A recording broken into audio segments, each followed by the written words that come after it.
बच्चों last time पर हम लोगों ने डीएनए और आरएनए पढ़ा, मॉलिक्यूलर बेस ऑफ हेरेडिटी में।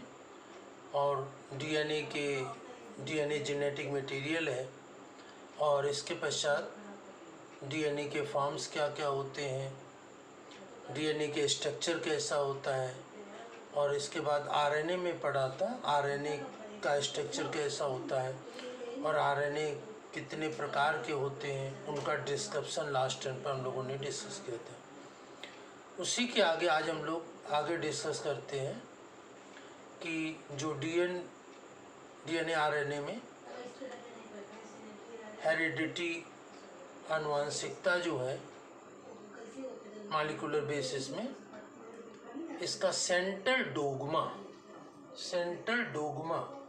ये इसे हिंदी में कहते हैं प्रधान सिद्धांत। सेंट्रल डोग्मा या प्रधान सिद्धांत क्या है?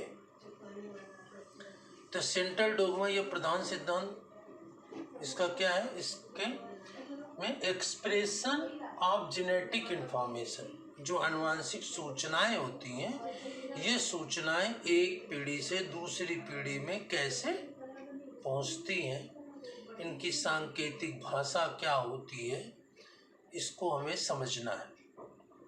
तो ये सेंट्रल डोग्मा प्रधान सिद्धांत क्या है? इसके 3 पॉइंट हैं: रेप्लिकेशन, ट्रांसक्रिप्शन और ट्रांसलेशन। रेप्लिकेशन या डुप्लीकेशन, इसको हिंदी में कहते हैं द्विगुणन। इसको लास्ट टाइम पे हम लोगों ने पढ़ा था। एक डीएनए से 2 डीएनए का बनना डुप्लीकेशन या रेप्लिकेशन या द्विगुणन कहलाता है। तो यहाँ पर डीएनए से डीएनए की बनने की प्रक्रिया रेप्लिकेशन या डुप्लीकेशन कहलाती है। तो ये हम लोगों ने डीएनए से डीएनए बनना, रेप्लिकेशन या डुप्लीकेशन की प्रक्रिया पढ़ी थी, और उसी में पढ़ा था सेमी कंजर्वेशन, अर्ध संरक्षी, इसके प्रमाण पढ़े थे। तो सेमी कंजर्वेशन क्या होता है, अर्ध संरक्षण क्या होता है। इसके बाद डीएनए से आरएनए जो बनता है, इसको हम ट्रांसक्रिप्शन कहते हैं। तो सेंट्रल डोग्मा में पहला पॉइंट है प्रधान सिद्धांत का, डीएनए से डीएनए का बनना, इसे डुप्लीकेशन या रेप्लिकेशन कहते हैं या द्विगुणन कहते हैं। दूसरा प्रधान सिद्धांत है डीएनए से आरएनए का बनना। डीएनए से आरएनए का बनने की जो प्रक्रिया है वो क्या है? ट्रांसक्रिप्शन। और तीसरा पॉइंट है आरएनए से प्रोटीन का बनना, ये कहलाता है ट्रांसलेशन। इसको हिंदी में कहते हैं अनुवादन। अनुवादन मतलब ट्रांसलेशन। जैसे आपने पढ़ा ना, हिंदी से इंग्लिश में ट्रांसलेशन करना या इंग्लिश से हिंदी को ट्रांसलेट करना, एक भाषा से दूसरी भाषा में उसको बदलना को ट्रांसलेशन कहते हैं, अनुवादन कहते हैं। लेकिन यहाँ पर अनुवादन का मतलब दूसरा है। यहाँ पर अनुवादन का मतलब है आरएनए से प्रोटीन का बनना।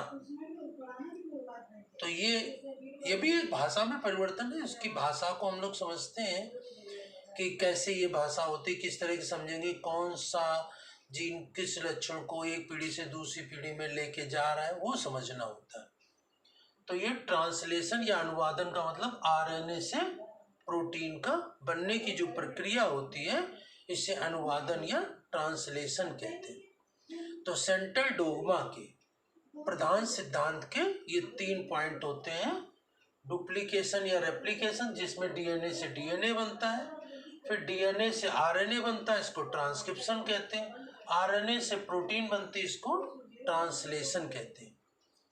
तो ये 3 पॉइंट होते हैं इसके, रेप्लिकेशन, ट्रांसक्रिप्शन और ट्रांसलेशन, द्विगुणन, ट्रांसक्रिप्शन और अनुवादन।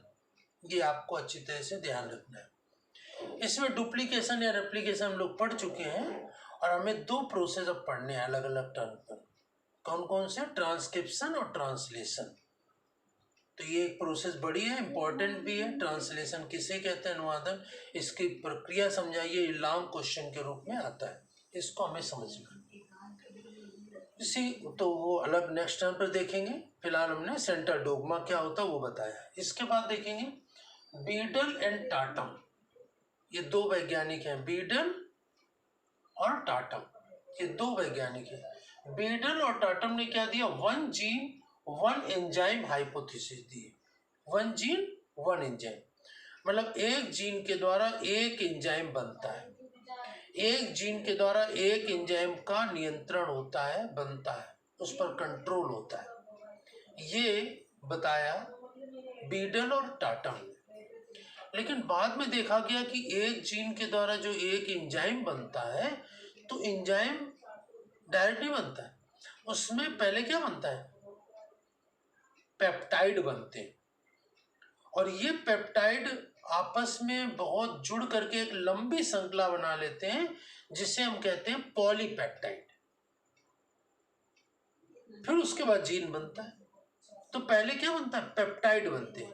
तो एक जीन के द्वारा पेप्टाइड बनते हैं और बहुत से पेप्टाइड आपस में जुड़ करके एक लॉन्ग चेन बना लेते हैं, जिसे कि हम पॉलीपेप्टाइड कहते हैं। तो ये पॉलीपेप्टाइड।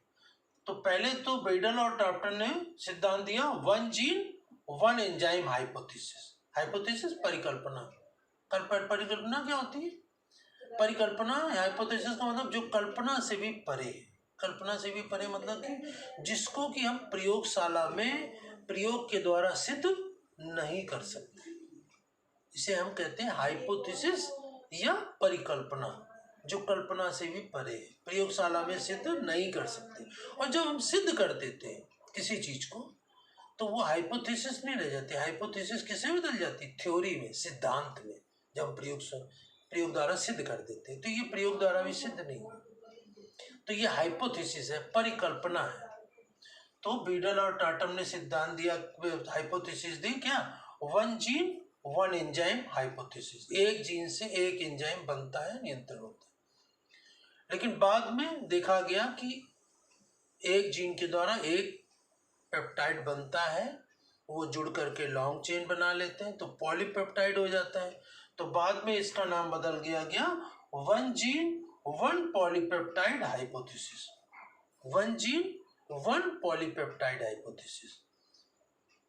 तो एक जीन के द्वारा एक पॉलीपेप्टाइड बनता है। पेप्टाइड बनते हैं, पॉली बने बहुत से, पॉली बने क्या होता है, बहुत से। तो पॉलीपेप्टाइड, बहुत से पेप्टाइड आपस में जुड़ करके एक पॉलीपेप्टाइड बनाते हैं, और ये पॉलीपेप्टाइड फिर एंजाइम और प्रोटीन में परिवर्तित होते हैं। देखिए प्रोटीन जो है, एंजाइम क्या है, एंजाइम प्रोटीन के भी उत्पन्न होते हैं, मतलब प्रोटीन से ही एंजाइम बने होते हैं, और एंजाइम का ही प्राइमरी रूप है पॉलीपेप्टाइड। तो पेप्टाइड से पॉलीपेप्टाइड, पॉलीपेप्टाइड से एंजाइम, एंजाइम से प्रोटीन, ये सब इंटरकनेक्टेड है।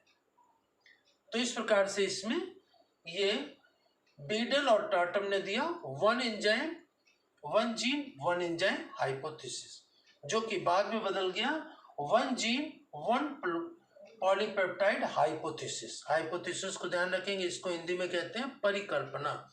और 1 जीन, ये पॉलीपेप्टाइड को हिंदी में पॉलीपेप्टाइड ही कहेंगे। तो 1 जीन 1 पॉलीपेप्टाइड या एक जीन एक पॉलीपेप्टाइड परिकल्पना, इसको हिंदी में कहेंगे। और इसको कह देंगे बीडल और टाटम, ये तो साइंटिस्ट के नाम है, तो इसको एक जीन एक एंजाइम परिकल्पना, इसको हिंदी में कह सकते हैं। तो इस प्रकार से ये दो चीजें हम लोगों ने डिस्कस की। नंबर 1, सेंट्रल डोगमा या प्रधान सिद्धांत क्या होता है, इसके 3 स्टेप होते हैं, रेप्लिकेशन या डुप्लीकेशन, दूसरा ट्रांसक्रिप्शन, तीसरा ट्रांसलेशन या अनुवादन, ये होता है। और दूसरी चीज पड़ी जो बीडल और टाटम ने दी है, 1 जीन 1 एंजाइम हाइपोथेसिस या परिकल्पना, जो बाद में बदल गई 1 जीन 1 पॉलीपेप्टाइड हाइपोथेसिस या परिकल्पना। अब हम लोग नेक्स्ट टर्न पर इसमें अगला स्टेप पढ़ेंगे, जो है बचा हुआ है ट्रांसक्रिप्शन और ट्रांसलेशन के बारे में पढ़ेंगे। और जो आरएनए का एक ग्लोबली मॉडल बताया था कि मॉडल, तो वो संरचना बताएंगे नेक्स्ट टर्न पर। ट्रांसक्रिप्शन और ट्रांसलेशन भी पढ़ना है इसमें। तो ये टॉपिक इसमें बचे हैं, जो कि मॉलिक्यूलर बेसिस ऑफ हेरेडिटी में। तो इसको आप लोग पढ़ेंगे, अपनी फेयर कॉपी में नोट करेंगे और इसके आगे नेक्स्ट टर्न पर अगला टॉपिक डिस्कस करेंगे।